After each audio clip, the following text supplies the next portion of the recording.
Subscribe to our YouTube channel and press the bell icon to get the latest updates.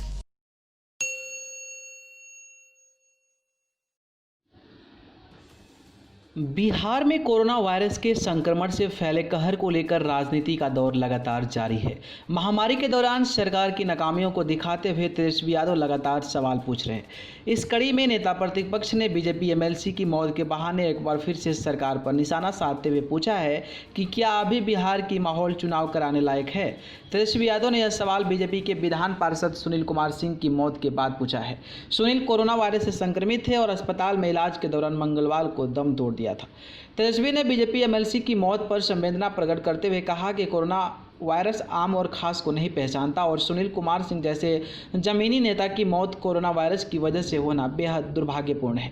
Tejashwi Yadav ने लगे हाथों पटना के NMCH के अधीक्षक को हटाए जाने को लेकर भी सवाल खड़े किए और कहा कि एनएमसीएच अधीक्षक निर्मल कुमार वर्मा ने केंद्रीय टीम के सामने सच कहा और अपनी पोल खोलने के बाद सरकार ने उन पर कार्रवाई कर दी। सरकार कोरोना संक्रमण को लेकर जमीनी हकीकत को छिपाना चाहती है। उन्होंने सरकार पर आरोप लगाया कि बिहार में कोरोना संक्रमण से निपटने के लिए जमीनी स्तर पर अब तक कोई काम नहीं हो रहा है।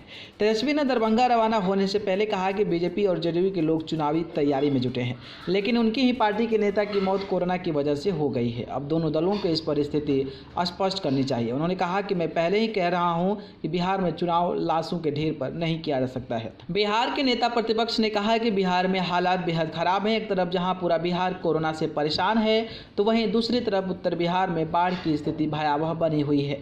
तेजस्वी ने कहा कि यह सरकार हर मोर्चे पर फेल हो गई है, फिर चाहे कोरोना त्रासदी हो या फिर बाढ़ की विभीषिका हो। हम विपक्ष में हैं। हमारी जिम्मेदारी है कि बाढ़ में परेशान लोगों का हाल जाने और बाढ़ग्रस्त इलाके में सरकार की तैयारियों का जायजा ले। इसके लिए हम दरभंगा जा रहे हैं। न्यूज़ रूम से न्यूज़ लाइव की report. Subscribe to our YouTube channel and press the bell icon to get the latest updates.